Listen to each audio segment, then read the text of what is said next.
देखिए बात कुछ ऐसी है कि ये हमारा जो है 5वां लेक्चर है डेफिनेट इंटीग्रेशन का।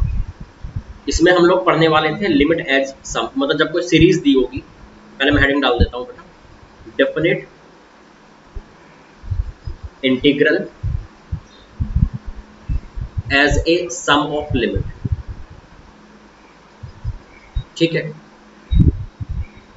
देखिए बेटा जब हमारे पास कोई भी एक सीरीज दी हो, है ना, मेरा मतलब ये है कि अगर मुझे ऐसा दिया हुआ एक सीरीज है, मान लो समेशन है n इक्वल टू 0 से लगा के मैं, या r इक्वल टू 0 से लगा के मैं n तक जा रहा हूँ, मेरा पूरा फंक्शन r अपॉन n की टर्म में लिखा हुआ है, r अपॉन n की फॉर्म में लिखा हुआ है, और बेटा इनटू में है मेरे पास 1 upon n limit n tends to infinity. तो मैं ऐसे क्या करता हूँ, जो ये वाला पोर्शन है, जब इस तरह का कुछ हो तो ये वाला जो पोर्शन है 1 upon n tends to infinity, आप जानते हैं n टेंड्स टू इन्फिनिटी रखा तो 1 अपॉन n लगभग 0 होगा, बहुत छोटी क्वांटिटी होगी, तो इसे हमने कर दिया dx। dx बहुत छोटी क्वांटिटी होती है, x का बहुत छोटा सा इंटरवल। r अपॉन n को मैंने, देखो मैं अलग में लिख देता हूँ, 1 upon n limit n tends to infinity, इसको हम रिप्लेस करेंगे किससे, dx से। बेटा r अपॉन n को किससे रिप्लेस करेंगे, x से। बेटा सिग्मा r इक्वल टू 0 से n, इसको किससे रिप्लेस करेंगे हम लोग, इंटीग्रेशन 0 से 1। ठीक है, और भी कुछ बातों का ध्यान रखें बेटा, जैसे मान लीजिए ये 0 से n लगभग इस इंटरवल को 0 से 1 माना गया है। अगर मान लीजिए मेरे पास ऐसे आ जाए कि r इक्वल टू 0 या 1, लगभग वही चलता है बेटा, 0 से स्टार्ट हो या 1 से, मान लो 2n तक जा रहे हैं, तो बेटा इसके लिए आप क्या करेंगे, 0 से 2, तो इस तरह का इंटरवल है, 3n तक जा रहे हैं तो 0 से 3। कोई दिक्कत है बेटा? अब देखिए, तो इस तरह हम इस सीरीज को किसमें बदल सकते हैं बेटा, इंटीग्रेशन के क्वेश्चन में चेंज कर सकते हैं इसको। ये बन जाएगा, इसका हम इंटीग्रेशन कर देंगे। जब भी कोई सीरीज आएगी ऐसे n टेंड्स टू इन्फिनिटी वाली, जब भी n टेंड्स टू इन्फिनिटी वाली सीरीज आएगी उसको हम ऐसे इंटीग्रेशन से सॉल्व करेंगे। देखिए बेटा कैसे, क्वेश्चन देखते हैं। मान लीजिए मेरे पास क्वेश्चन लिखा हुआ है कि limit n tends to infinity n square upon 1 plus n square की power 3/2, n square upon 2 square, actually 1 को 1 स्क्वायर समझ लीजिए, तो ये हो गया बेटा 2 स्क्वायर प्लस n स्क्वायर की पावर 3/2। चलता जा रहा है बेटा ऐसे, n स्क्वायर अपॉन चाहे ये 2 स्क्वायर, नहीं इस बार लास्ट में जाए चलते चले जाएंगे, तो मान लीजिए मेरे पास आ गया n minus 1 square plus n square की पावर 3/2। बेटा सब एक ही बात है, जैसे मान लीजिए, अच्छा पहले इसको सिग्मा की तरह लिखिए आप। पहले एक काम करूँ क्या बेटा, मुझे आर वाई मुझे क्या चाहिए, मुझे 1 अपॉन n चाहिए, मुझे r अपॉन n चाहिए, तो क्यों ना मैं एक काम करूँ बेटा, नीचे से n स्क्वायर कॉमन ले लो ताकि 1 अपॉन n हो जाए। तो इसे मैं ऐसे लिख पाऊंगा बेटा, n स्क्वायर कॉमन लूंगा तो 1 अपॉन n बाहर बच जाएगा, ऊपर की 2 पावर कट जाएंगी, क्योंकि n स्क्वायर कॉमन लिया तो n क्यूब बाहर आया, n स्क्वायर से 2 पावर खत्म हो गई, तो ये ऐसे बचेगा 1 अपॉन n का स्क्वायर प्लस 1 की power 3/2 plus 1 upon n 2 upon n का स्क्वायर प्लस 1 की पावर 3/2, ऐसे चलता जा रहा है बेटा। 1 upon n n minus 1 upon n का स्क्वायर प्लस 1 की पावर 3/2। बेटा ये 1 अपॉन n तो सब में से कॉमन आ रहा है, मान लीजिए 1 अपॉन n को तो बेटा मैंने कॉमन लिख दिया बाहर, बाकी ऐसे नहीं दिख रहा आपके सिग्मा, ये 1 2 3 ऐसे चल रहा है, तो सिग्मा r की वैल्यू 1 से n माइनस 1 था, r इक्वल टू 1 से r माइनस r की वैल्यू n माइनस 1 था, और जी 1 upon r upon n square plus 1 की पावर 3/2 ऐसे कुछ। बस बेटा अब वही चीज दिख गई जो हमें दिखनी चाहिए थी। अच्छा बेटा r इक्वल टू 1 से n minus, r equal to n minus 1 तक हो, या 1 से n तक हो, या 0 से n तक हो, बेटा वो लगभग वही स्लोट है, मतलब 0 से n या 1 से n, क्योंकि बेटा n टेंड्स टू इन्फिनिटी है ना, तो 1 2 से कोई फर्क नहीं पड़ता, तो r इक्वल टू 0 से स्टार्ट हो या 1 से, कोई टेंशन मत लेना, ऐसे r equal to n minus one से स्टार्ट हो या एन से एन माइनस वन तक जाए या एन तक, कोई ज़्यादा टेंशन मत लेना, ठीक है। देखिए तो इस हम कैसे क्या कर सकते हैं इसको बेटा, इस वाले को तो क्या कर सकते हैं dx, इसकी जगह पर r अपॉन n की जगह पर क्या कर सकते हैं x, ये ऐसे हो जाएगा। और देखिए बेटा इसकी इसकी जगह r इक्वल टू वन से n माइनस वन, लगभग n तक ही जा रहा है, तो बेटा 0 से 1 कर दें। बस बेटा क्या करेंगे आप, एक्स स्क्वायर को मान लीजिए कॉमन लिया तो कितना आ गया 1 अपॉन एक्स क्यूब, ये हो गया 1 प्लस 1 अपॉन एक्स स्क्वायर की पावर 3/2 dx। बेटा एक काम कर लीजिए आप 1 प्लस 1 अपॉन एक्स स्क्वायर को बेटा टी लेट कर लीजिए, है ना, ये आप जानते हैं इंटीग्रेशन का कैसे होता है। इसको टी लेट कर लिया तो कितना हो जाएगा, ये -2 upon x cube d x equal to d t हो जाएगा। तो बेटा इसको अब मैं इधर सॉल्व कर देता हूँ, ये हो जाएगा मेरे पास क्वेश्चन।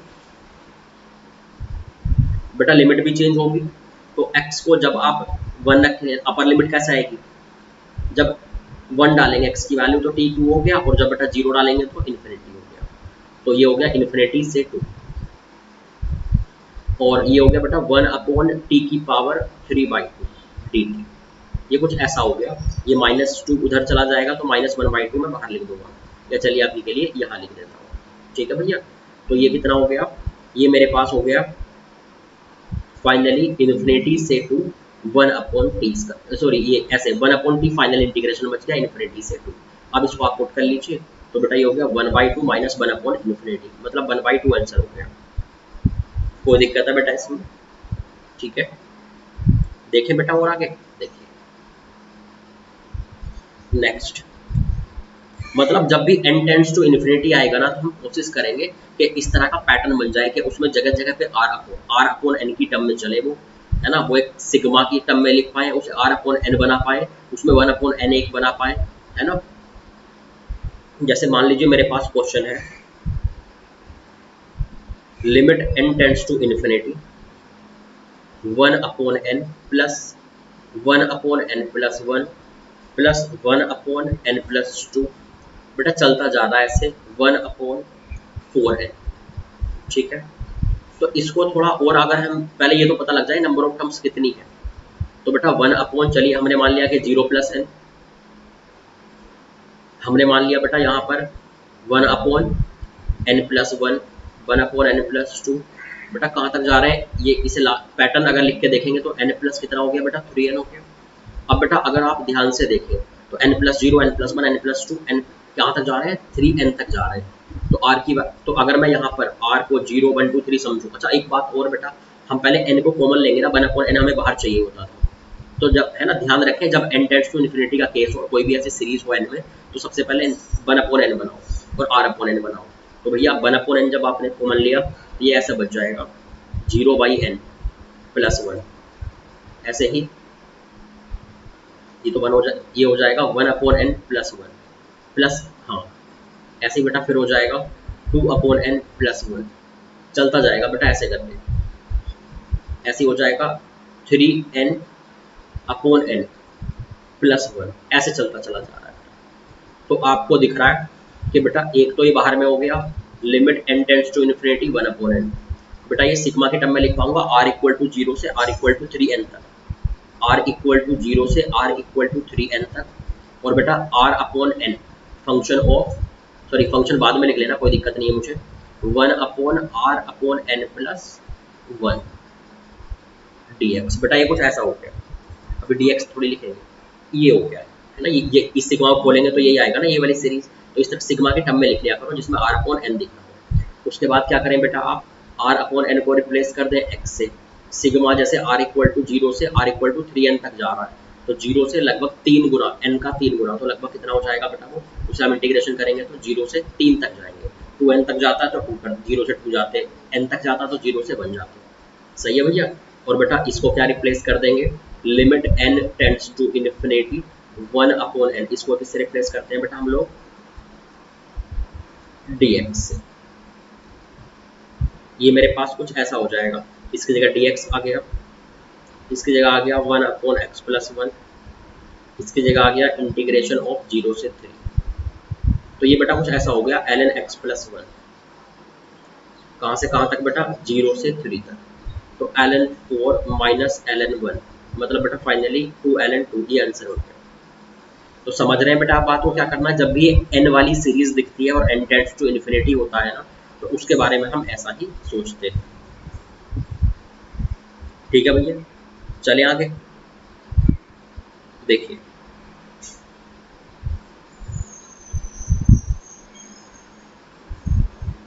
मान लीजिए मेरे पास बेटा एक क्वेश्चन लिखा हुआ है कि limit n tends to infinity √1 plus √2 plus √3 चलता जा रहा है बेटा कहाँ तक, √2 तक। ऐसे ही नीचे बेटा मेरे पास डिवाइड किया हुआ है n√n से। तो देखते हैं क्या सीरीज है बेटा। देखिए अगर आप ध्यान से देखेंगे पहली बात तो ये आ रहा है मेरे पास 1/n को तो बाहर लिख लीजिए, चूंकि 1/n मुझे चाहिए होता है। n टेंड्स टू इन्फिनिटी की सीरीज आई तो 1/n बाहर में लेके आओ। फिर बेटा √1 है, पहले ये तो पता लग जाए टर्म्स कितनी है। तो बेटा ये ऐसा ना 1 2 3 जैसे 2 को अंदर ले जाइए ताकि पैटर्न बन जाए, तो 4 बन जाएगा। तो हम 4n तक जा रहे हैं बेटा। अब नीचे √n से सब में अलग अलग इंडिविजुअल डिवाइड कर दें। ये हो गया limit n tends to infinity 1/n, इसमें डिवाइड करूंगा √1/n, 2/n, 3/n, इसमें डिवाइड करूंगा कितना हो गया 4n/n। ठीक है भैया। और देखिए इस वाले पोर्शन को मैं क्या इसको, अच्छा इसे पहले सिग्मा की तरह लिखते हैं। चलो पहले सिग्मा की तरह लिखें। सिग्मा r इक्वल टू 1 से कहाँ तक जा रहे हैं हम, 4n तक।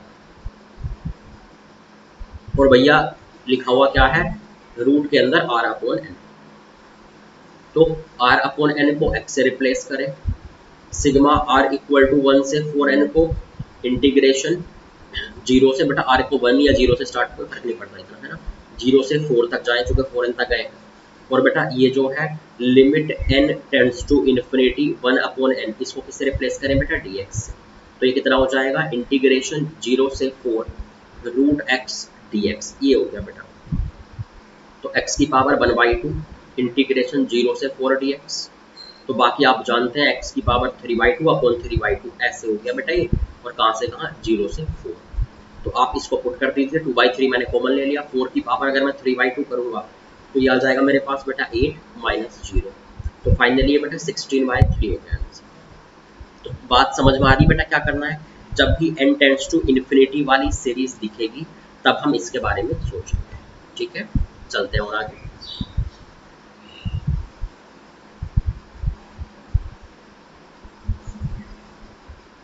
जैसे बेटा मान लीजिए मुझे दिया हुआ है लिमिट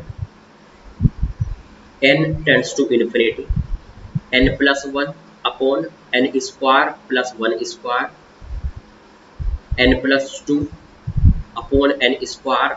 2² n+3 n² प्लस 3² चलता जा रहा है बेटा ऐसे। और जी 3/5n ऐसे। तो बेटा सबसे पहले एक काम किया करो, लास्ट वाली टर्म को भी पैटर्न में लिख लिया करो, इस वाले पैटर्न में जिसमें बाकी टर्म दी होती है। n² plus 1² n+2/n² plus 2² n+3/n² plus 3² चलता जा रहा है बेटा ऐसे। तो ये कितना हो गया बेटा, मैं ये 3 है, नीचे में 5/n है बेटा। ऊपर में हमें क्या लिखना चाहिए, एक मिनट में देख लेता हूँ यही लिखा है क्या। ऊपर में मेरे पास लिखा हुआ था n² 1² n² 2² n² 3²। तो ये मेरे पास नीचे में चलता गया कहाँ तक, और ये 3 लिखा गया है। अगर मान लीजिए मैं n+2n करता हूँ ऐसे, ठीक है। अगर मैं नीचे वाले पे ध्यान दूँ तो नीचे वाले को अगर मान लीजिए बेटा मैंने लिखा n² प्लस 2n का स्क्वायर, है ना, यही पैटर्न दिख रहा है ना। इसकी वैल्यू वही आती है कि हाँ बेटा सेम वैल्यू आती है ऊपर वाली, ठीक है बेटा। तो उसकी 3/5n ही आएगा, सिंप्लीफाई होकर तो पैटर्न बन गया। 1² से कहाँ तक जा रहा है, 2n²। इसे बेटा मैं सबसे पहले क्या करूँगा, चाहे तो आप ऐसा भी कर सकते हैं कि पहले ही r की टर्म में लिख ले, बाद में कॉमन ले ले 1/n को, तो भी हमें दिक्कत नहीं होती बेटा। जैसे मान लीजिए आपने क्या काम किया, आपने लिखा सिग्मा r इक्वल टू 1 से r इक्वल टू 2n, तो कितना आ गया बेटा ये n plus 1 upon n square plus r square, तो भी कोई गलत नहीं होता है। अब 1/n बना लें, तो ऊपर नीचे से मान लो मैंने नीचे से बेटा क्या किया, ऊपर से n कॉमन लिया और नीचे से क्या किया n स्क्वायर कॉमन लिया, तो बेटा ये बन जाएगा 1/n बाहर आ गया और ये मेरे पास बच गया बेटा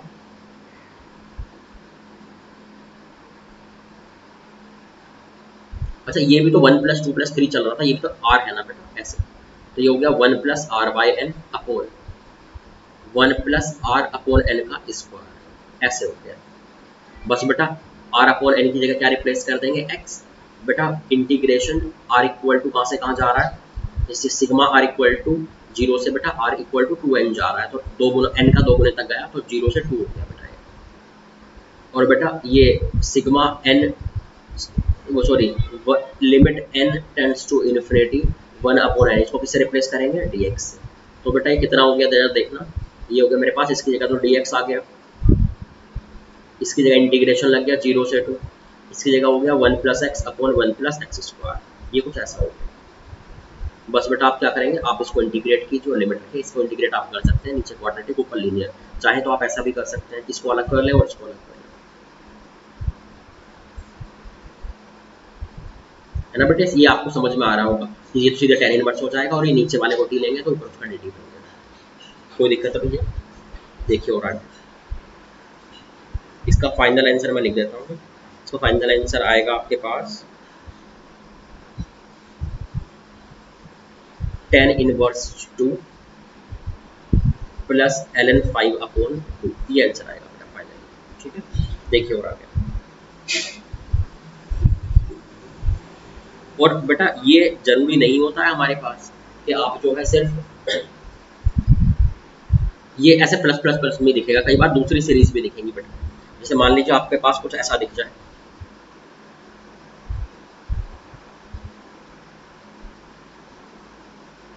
मान लो मेरे पास है limit n tends to infinity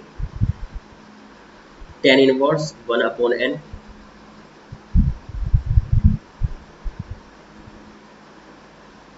और जी, और मुझे क्या दिख रहा है,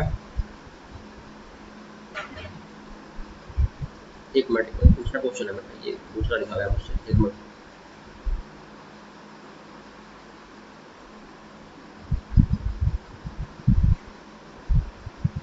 देखिए मान लीजिए कई बार प्रोडक्ट में लिख देगा वो बेटा प्लस की बजाय, जैसे मुझसे लिख दिया कि limit n tends to infinity n plus 1 n plus 2 n plus 3 कहाँ तक चलता जा रहा है बेटा n प्लस n तक, और बेटा नीचे में क्या है n, तो इसकी पावर कितनी हो चुकी है बेटा 1 अपॉन n हो चुकी है, ठीक है। अब देखिए तो बेटा इनटू में थोड़ी हमने n टेंड्स टू इन्फिनिटी हो तो हमने प्लस प्लस प्लस में सीखा है, वैसे भी मैंने आपको एक बात बताई है बेटा, जब कोई लिमिट निकालनी हो बहुत सारे फंक्शन प्रोडक्ट वगैरह में हो तो लोग ले लिया करें, तो आप सबसे पहले बेटा लोग लेके प्लस में बना लिया करें, जब भी लिमिट का क्वेश्चन में बहुत सारे प्रोडक्ट में आए, तो वेरिएबल की पावर वेरिएबल हो तो भी लोग लेना है लिमिट के क्वेश्चन में, और बेटा बहुत सारी फंक्शन प्रोडक्ट में हो तो भी लोग लेना है, तो बहुत सारे प्रोडक्ट में भी है यहाँ, तो पावर में भी है वेरिएबल, तो बेटा क्या करेंगे हम लोग ले लेंगे। आपने मान लीजिए बेटा लोग लिया तो क्या हो जाएगा जरा देखना, ये पावर ऐसे मल्टीप्लाई में आ जाएगी मेरे पास, आप चाहें तो इसको पहले n को अंदर ही लिख लें बेटा ताकि आपको ओवरऑल पावर दिखे, आसान दिखेगा आपको, मतलब ऐसा कर सकते हैं आप limit n tends to infinity n power 1 upon n के अंदर जाएगी तो n की पावर n हो गया, फिर अलग अलग मतलब ऐसा हो गया बेटा ये दिस अपॉन n चलता जाएगा ऐसे, और n plus n upon n ऐसे हो गया बेटा, ठीक है। अब देखिए जब लोग लेंगे तो बेटा 1 अपॉन n इंटू में आ गया पावर वाला, और ये क्या बच गया बाहर समझ लीजिए कोई दिक्कत नहीं है, ऐसे n टेंड्स टू इन्फिनिटी बेटा सब में जब लोग लेंगे तो क्या हो जाएगा प्लस प्लस प्लस में, सबकी पावर तो देखो प्रोडक्ट में आ गई थी, लोग दिस इंटू दिस होगा तो लोग के अंदर क्या आ जाएगा n plus 1 upon this n plus 2 upon this n plus 3 upon this, चलता जा रहा है बेटा कहाँ तक n plus n upon this, ठीक है भैया। अब और आगे देखिए तो ये बेटा मुझे कुछ ऐसा दिख रहा है, 1/n तो अलग रह गया। जब n से आप डिवाइड करेंगे ना बेटा, तो ये sigma actually ln 1 plus r by n ऐसे आ रहा है। कहाँ से कहाँ तक जा रहे हैं आप? n से n प्लस n तक जा रहे हैं आप, तो मतलब 1 से n तक जा रहे हैं आप, r इक्वल टू 1 से r इक्वल टू n। बस बेटा अब क्या करेंगे आप, इसकी जगह इसको किससे रिप्लेस करेंगे? dx से। इसको किससे रिप्लेस करेंगे? इंटीग्रेशन 0 से 1। इस और r अपॉन n को किससे रिप्लेस करेंगे बेटा? x से। तो क्या क्या क्वेश्चन हो गया ये? इंटीग्रेशन 0 से 1 ln 1 प्लस x dx, ऐसा कुछ हो गया। बस बेटा बाकी आप इसका इंटीग्रेशन जानते हैं, आप क्या करेंगे, इसको प्रोडक्ट रूल लगा लें चाहे तो, ln को पहला फंक्शन ले लें और इनटू में बेटा 1 समझ लें। आप जानते हैं वो इंडेफिनिट के हिसाब से ही कर लो चाहो तो, इंडेफिनिट के हिसाब से वो प्रोडक्ट रूल लगेगा ना, इसको फर्स्ट इसको सेकंड। तो ये हो गया, पहले वाले को रखा रहने दें दूसरे का इंटीग्रेशन, माइनस इंटीग्रेशन के अंदर पहले वाले को रखा रहने, पहले वाले का डिफरेंशिएशन इंटू दूसरे वाले का इंटीग्रेशन। तो आप आराम से अब इसका इंटीग्रेशन कर सकते हैं x अपॉन 1 प्लस एक्स का, और बाद में 0 से 1 लिमिट रख देना। कोई दिक्कत है भैया इसमें? और आगे चले तो समझ रहे हैं बेटा कि ये n टेंड्स टू इन्फिनिटी वाली सीक्वेंसेस जब भी आती है, चाहे प्रोडक्ट में हो चाहे प्लस में हो, हम ऐसा ही सोचते हैं। अगर हमें जो है प्रोडक्ट में दी हो बहुत कुछ ऐसे बहुत सारे फंक्शन प्रोडक्ट में हो, तो बेटा आप लोग लगा लें, तो उससे क्या होगा बेटा, हमारे पास प्लस में आ जाएगा। अच्छा दूसरी बात बेटा ध्यान रखें, ये आंसर नहीं है, ये ln l था, हमें तो l चाहिए था ना, l की वैल्यू। तो बाद में क्या करें आप, इसकी वैल्यू आने के बाद l इसको उधर ले जाना है ना बेटा, इसको जो है आप उधर ले जाना। जैसे मान लीजिए मैंने मान लिया कि हमारे पास क्या है, इसका जो भी आंसर आएगा ना, मेरा मतलब इसका जो भी आंसर आएगा, तो बाद में लोग को उधर ले जाना, एक ही पावर बना देना, ठीक है, मेरा मतलब ये है। और देखिए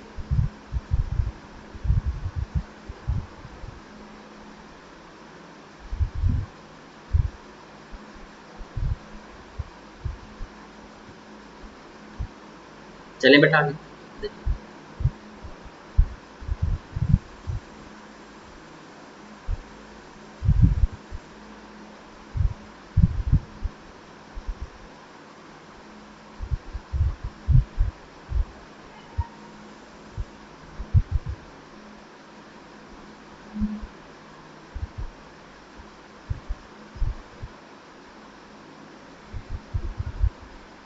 नेक्स्ट बेटा हम लोग देखते हैं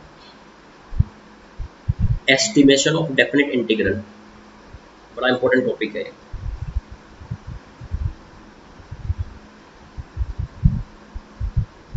एस्टिमेशन ऑफ डेफिनेट इंटीग्रल, बेटा ये कुछ ऐसा होता है हमारे पास कि कभी कभी आपको एक डेफिनेट इंटीग्रल वो लिखेगा और आपसे बोलेगा इसकी और आंसर ऐसे देगा कि इसकी वैल्यू 2 से 3 के बीच है, इसकी वैल्यू 3 से 4 के बीच है। तो हमें क्या आता है, हम सोचते हैं कि इसके पहले डेफिनेट की वैल्यू निकालेंगे इंटीग्रेशन की, इंटीग्रेट करके, और फिर देखेंगे किस इंटरवल के बीच में। लेकिन बेटा ध्यान रखना कि प्रैक्टिकली हर एक क्वेश्चन का इंटीग्रेशन पता करना पॉसिबल नहीं है, मतलब कुछ ऐसी टर्म्स हमें मिल सकती हैं जिनका इंटीग्रेशन ना हो पाए।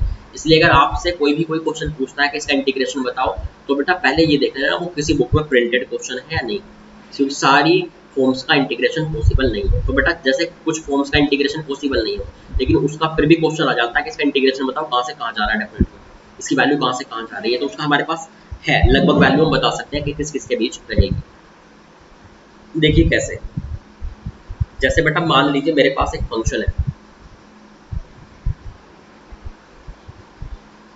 मुझसे बोला गया कि i equal to integration a से b fx dx, ठीक है, कि इसकी वैल्यू कहाँ से कहाँ रहेगी, मुझसे पूछ लिया गया। तो बेटा बड़े ध्यान से आप जो है देखें, पहले fx का आप ग्राफ देखा करें, सही है, जब भी पता करें ना कि i की वैल्यू कितनी होगी, लगभग i की वैल्यू किस इंटरवल में होगी, किन किन वैल्यूज के बीच में होगी, है ना। तो बेटा आप क्या क्या करें, मान लो मैंने बोल दिया पी क्यू के बीच में है, तो पी क्यू अगर पता कर दें किन वैल्यूज के बीच में है की वैल्यू, तो बेटा आपसे पहले इतना क्या करें कि आप एफ एक्स का ग्राफ देखा करें, या मिनिमम और मैक्सिमम वैल्यू देखा करें। देखो क्या पॉसिबिलिटीज है, मान लीजिए आपकी वैल्यू, मैंने मान लिया कि इस तरह का कोई ग्राफ है, x equal to a, x equal to B,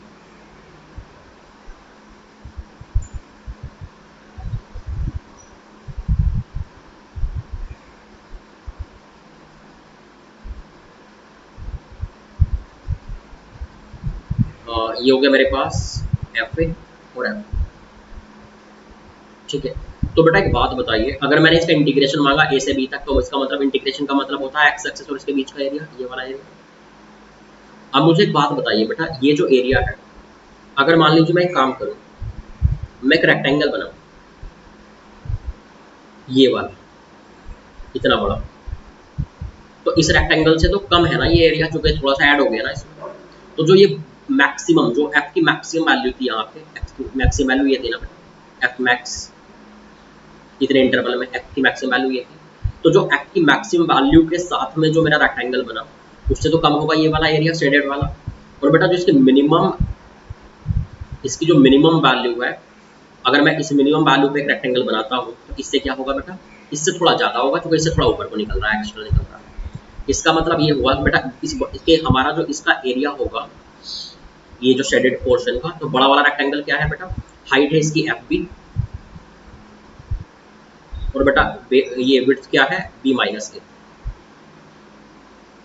तो बी माइनस ए इंटू एफ की, एफ बी मतलब एफ की मैक्सिमम वैल्यू, इससे तो कम होगा, और बेटा इससे ज़्यादा होगा, छोटे इस वाले रेक्टेंगल से ज़्यादा होगा। इसकी हाइट क्या है, एफ ए, मतलब एफ की मिनिमम वैल्यू, तो बी माइनस ए इंटू एफ की मिनिमम वैल्यू।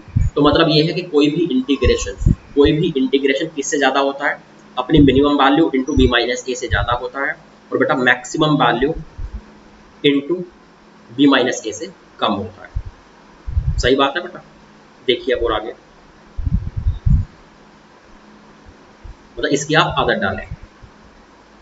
अब हो सकता है कोई ग्राफ जो है मतलब टेढ़ा मेढ़ा हो, मतलब ये जरूरी नहीं है ग्राफ ऐसा ही हो, ये जनरल बात मैंने आपके लिए लिख दी है। हो सकता है कोई ग्राफ ऐसा हो बेटा, ठीक है। तो अभी भी कोई हमें दिक्कत नहीं है। मान लो मुझे देखना है एक्स इक्वल टू ए से बी तक, तो एक्स इक्वल टू ए ये हो गया, एक्स इक्वल टू बी मान लीजिए ये हो गया, मुझे यहाँ से यहाँ तक इंटीग्रेट करना है। बेटा एफ ए और एफ बी को मैक्सिमम मिनिमम मत लिया करो, बेटा मिनिमम वैल्यू क्या है ग्राफ की यहाँ, और मैक्सिमम वैल्यू क्या है बेटा यहाँ। तो सबसे बड़ा रेक्टेंगल क्या कहाँ बनेगा, ठीक है, मुझे तो इसका एरिया निकालना है। सही बात है बेटा, आई का मतलब ये एरिया रहेगा ना इस बार, आई का मतलब ए से बी तक इंटीग्रेशन। तो अगर मुझे ए से बी तक इंटीग्रेट करना है, तो बेटा सबसे छोटा रेक्टेंगल कहाँ बनेगा, यहाँ पे मिनिमम वैल्यू। तो मतलब ये हो गया बी माइनस ए इंटू एफ मिनिमम, और बेटा ये सबसे बड़ा रेक्टेंगल कहाँ बनेगा, मैक्सिमम वैल्यू ओवरऑल, तो बी माइनस ए इंटू एफ मैक्सिमम, तो बेटा इसके बीच में रहेगा। तो मतलब ये एक जनरल स्टेटमेंट हो गया बेटा, चाहे ग्राफ जो है इंक्रीजिंग हो डिक्रीजिंग हो, कभी इंक्रीजिंग कभी डिक्रीजिंग हो, बस कॉन्टिन्यूअस होना चाहिए। तो ये कॉन्सेप्ट यहाँ पर काम कर जाता है। ठीक है भैया, कोई दिक्कत है इसमें? और देखिए एक कॉन्सेप्ट यहाँ और भी है बेटा, स्टार मार्क करके मैं लिखवा रहा हूँ, कि जैसे कभी भी किसी फंक्शन का आपने इंटीग्रेशन किया ए से बी तक, एफ एक्स डी एक्स, और उसका ऊपर से मोड ले लिया, ठीक है, तो इसकी value less than equal to होगी। इस पर अगर मोड लगाया जाए, फंक्शन पर पहले मोड लगाते और तब इसका एरिया निकालते, मतलब इंटीग्रेशन निकालते, तो इसकी value less than equal to होती है। मतलब इंटीग्रेशन पहले करो, मोड बाद में लगाओ, तो हो सकता है कि वैल्यू कम आए अगर फंक्शन पे पहले मोड लगा दिया जाए। तो मैं बताता हूँ कैसे मैं बताता हूँ। देखो जैसे मान लीजिए मैं एग्जांपल लेता हूँ कि आपके पास एक इस तरह का कोई ग्राफ है ना, मैंने बोल दिया क्या, मान लो मैंने बोल दिया कि ये साइन एक्स है, ठीक है भैया, साइन एक्स का ग्राफ, ये है पाई बाई 2 और ये क्या है बेटा 3 पाई। तो अगर मैं साइन एक्स का इंटीग्रेशन करूँ पाई बाई 2 से 3 पाई बाई 2, तो देखना जरा क्या आने वाला है। ये हो जाएगा क्या बेटा, cos x माइनस का, और ये जब आप इसको पुट करोगे तो ये हो जाएगा 0 माइनस 0, मोड भी लिया तो 0 ही रहा। तो मतलब इसकी जो वैल्यू थी, इसके मोड की क्या आई बेटा 0। जबकि मान लीजिए कि मेरे पास मैं पहले मोड मैंने लगाया होता, ऐसे वो होता। अब बेटा मोड जहाँ 0 होता है वहाँ ब्रेक होता है फंक्शन, तो पाई पे बेटा साइन की वैल्यू 0 हो रही है, तो पाई पे ब्रेक करेंगे ऐसे। पाई से पहले साइन पॉजिटिव है तो सीधे खुल जाएगा मोड। पाई से आगे 3π/2 तक साइन की वैल्यू बेटा नीचे है, नेगेटिव है, तो माइनस लगा के खुलेगा मोड। ठीक है बेटा। तो अब जब इसकी आप वैल्यू निकालेंगे ना तो 1 + 1 ऐसे आएगी। तो देखो बेटा इसकी वैल्यू ज़्यादा आई, इसकी वैल्यू कम आई, है ना। इसका मतलब क्या हुआ बेटा हमारे पास कि इसका जो मोड है कि मतलब पहले इंटीग्रेट करो फिर मोड लो, या फिर पहले मोड लो फिर इंटीग्रेट करो। तो पहले मोड लिया और बाद में इंटीग्रेट किया तो इसकी वैल्यू ज़्यादा आ सकती है। सही है, कई बार इक्वल भी आ सकती है। ये क्योंकि थोड़ा सा पॉजिटिव में थोड़ा सा नेगेटिव में है इसलिए ऐसे हुआ है। अगर फंक्शन कंप्लीटली पॉजिटिव हो या कंप्लीटली नेगेटिव हो तो वैल्यू सेम आएगी। सही है भैया, कोई दिक्कत? तो समझ गए बेटा कि पहले मॉडल हो तो वैल्यू थोड़ी बढ़ सकती है। ठीक है, आगे चले। अब क्वेश्चन देखते हैं।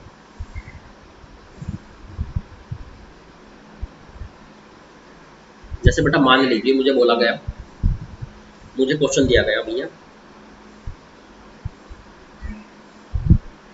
कि if I equal to integration of π/4 π/2 sine x की पावर 10 dx, और मुझे ऑप्शन दिया गया देन मुझे पहला ऑप्शन दिया गया कि आई की जो वैल्यू है वो π/2 से या π/4 से π/2 के बीच में रहेगी। मुझे बेटा दूसरा ऑप्शन दिया गया कि आई की वैल्यू बेटा π/2 से पाई के बीच में रहेगी। मुझे बेटा तीसरा ऑप्शन दिया गया कि π/128 से π/4 के बीच में रहेगी। मुझे इस तरह से कुछ ऑप्शन बेटा दिए गए। सही है, अब देखिए बेटा आगे।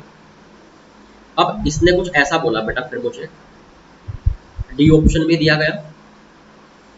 डी ऑप्शन में मान लीजिए मुझे बोला गया बेटा कि नन ऑफ दिस बोल दिया गया। तो बेटा आपको साफ साफ समझ में आ रहा है कि इसकी लगभग वैल्यू आपको निकाल के देनी है, और आपने बेटा साइन की पावर 10 को की वैल्यू का इंटीग्रेशन कर ही नहीं। ठीक है बेटा, साइन एक्स को टी लोगे तो cos x dx कहाँ से लाओगे। तो आप थोड़ा ध्यान से समझें। ऐसा केस जब भी आए तो बेटा पहले ये देखें कि क्या ये इस फंक्शन की मैक्सिमम मिनिमम वैल्यू जाता इस इंटरवल में क्या हो रही है, इसकी मैक्सिमम मिनिमम वैल्यू निकालें। तो बेटा साइन की वैल्यू क्या होती है π/4 से π/2 में। अगर x π/4 से π/2 है तो साइन की वैल्यू हो जाएगी 1/√2 से 1। बेटा अगर मैं साइन की पावर 10 कर दूं तो वैल्यू कहाँ से कहाँ हो जाएगी, 1 ये √2 की पावर 10 होगी तो 2 2 4 128 ऐसा कुछ हो गया। ये हो रहा है √2 का स्क्वायर क्या होगा 2। नहीं नहीं कुछ और आ रहा है बेटा, ये हो गया 10 तो 2 5 मतलब 64 हो गई बेटा, 64 5 था ना तो 32 32 हो गई बेटा इसकी। ठीक है बेटा, ये हो गई 1/32 से, और बेटा इसका पावर 10 करेंगे तो 1 ही आएगी। तो इसकी मैक्सिमम मिनिमम वैल्यू निकाल ली हमने अंदर वाले फंक्शन की। और आपने बोला था बेटा कि इसकी जो वैल्यू होती है आई की वो कहाँ से कहाँ होती है कि मिनिमम इंटू b-a से मैक्सिमम इंटू b-a के बीच में होती है। सही है भैया, उस इंटरवल में a से b तक के इंटरवल के अंदर की मैक्सिमम मिनिमम वैल्यू। तो बेटा मिनिमम वैल्यू कितनी हो गई इसकी 1/32, b-a कितना हो गया π/2 माइनस π/4 मतलब π/4 है ना। ये तो होता ना इन दोनों का डिफरेंस ए से बी तक का। मैक्सिमम क्या हो गई 1 और बेटा b-a क्या हो गया π/4। तो वैल्यू क्या हो गई π/128 से π/4। आई की वैल्यू यहाँ से यहाँ हो गई, तो मैं टिक मार दिया। तो समझ गए कि जब ऑप्शन ऐसे लिखे हो ना कि इस इंटीग्रेशन की डेफिनेट इंटीग्रेशन की वैल्यू किन किन वैल्यूज के बीच में है, तो बेटा आपको क्या सोचना है, आपको मिनिमम मैक्सिमम वैल्यू निकालनी है अंदर वाले फंक्शन की। मिनिमम मैक्सिमम थोड़ा बहुत आपने रेंज वगैरह पढ़ी भी है रेंज चैप्टर में, तो इस तरह वहाँ से निकाल के ले आएंगे। और उसके बाद आप यहाँ ला करके जो है b-a इंटू मिनिमम से b-a इंटू मैक्सिमम के बीच में होती है। सही है भैया, देखिएगा।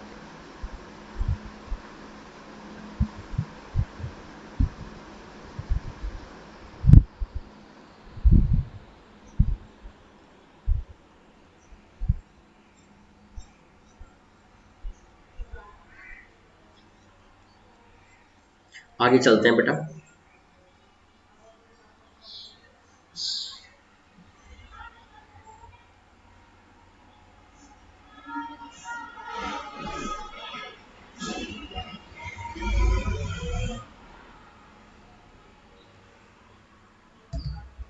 इसमें एक और टॉपिक होता है बेटा हमारे पास, डिटर्मिनेशन ऑफ फंक्शन।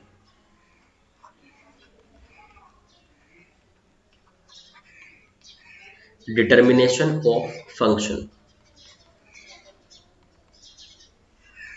मतलब कोई आपको रिलेशन दिया होगा, आपको फंक्शन डिटरमाइन करना होगा। देखिए कैसे, जैसे मान लीजिए बेटा मेरे पास क्वेश्चन दिया हुआ है कि मुझे क्वेश्चन दिया, find a function F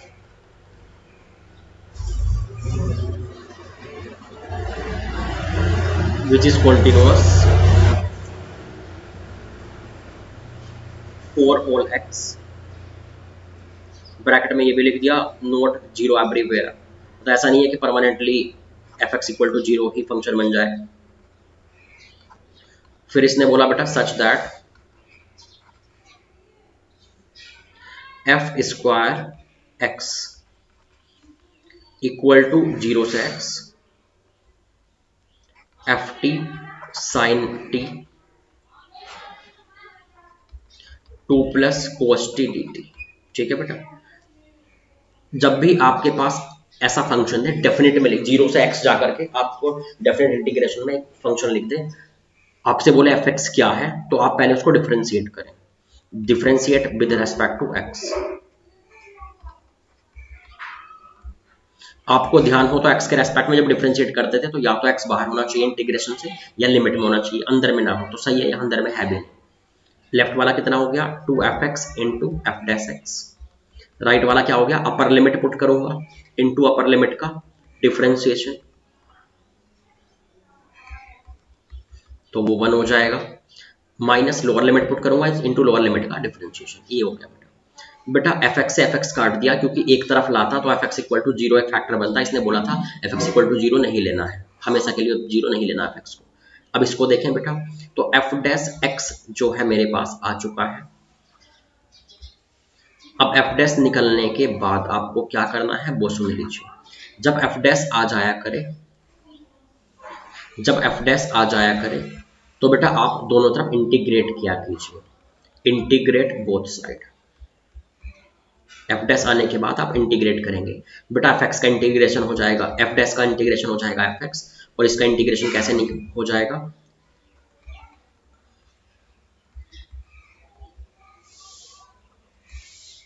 plus सी आ जाएगा। बेटा नीचे वाले को टी लेंगे, ऊपर में डी टी बनेगा, तो ये आ जाएगा minus 1/2 L n two plus cos x, ये बन रहा है प्लस सी। बेटा मुझे सी की वैल्यू निकालनी है तभी तो एग्जैक्ट फंक्शन आएगा। इसके लिए क्या किया कीजिए, जो दिया हुआ फंक्शन रहे, जैसे याद है हमने उसमें किया था डिफरेंशिएबिलिटी में, जो दिया हुआ फंक्शन है इनिशियली उसमें एक्स को जीरो पुट करवा लें, put x equal to zero, कितना आ गया बेटा ये, तो लेफ्ट में हो गया f zero equal to f square zero equal to, बेटा जीरो से जीरो हो गई ना लिमिट, तो वो क्या हो जाएगी, जीरो से zero limit, upper limit lower limit equal हो जाती है तो वैल्यू जीरो आ जाती है, तो यहाँ से आ गया बेटा f zero equal to zero. अगर एफ जीरो जीरो है तो बेटा अब इस पे देख लेते हैं इस वाले को, यहाँ पर बेटा एक्स को जीरो पुट करवाइए, लेफ्ट में आ गया मेरे पास F zero minus 1/2 L N three plus C, F zero is zero तो सी की वैल्यू कितनी आ गई, एल एन 3/2। तो बेटा सी की वैल्यू वापस कर दीजिए, तो यहाँ से फंक्शन कितना बन जाएगा बेटा, ये f x equal to minus 1/2 two plus cos x log में, फिर से लिख देता हूँ l n minus 1/2 L n two plus cos x और जी प्लस एल एन 3/2।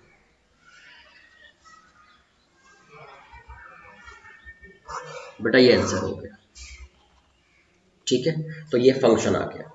तो समझ गए आपको क्या करना होगा, जब भी डेफिनेट में लिखेगा मतलब वेरिएबल लिमिट में वेरिएबल होंगे जीरो से एक्स वगैरह ऐसा कुछ, और आपसे बोलेगा एफ एक्स बताओ, तो आप डिफरेंशिएट करो और फिर इंटीग्रेट कर दो एफ टेस्ट निकाल के, ठीक है।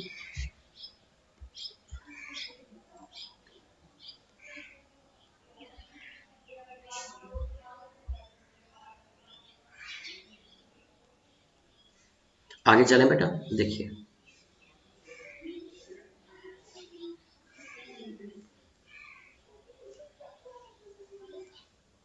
बेटा एक काम करते हैं, आज की क्लास यहीं तक रहने देते हैं, फिर अगली क्लास में पढ़ेंगे, ठीक है? थोड़ा सा पोर्शन और बच गया है आधे घंटे के करीब का, उसको हम नेक्स्ट क्लास में कवर कर लेंगे, ठीक है बेटा? Thank you.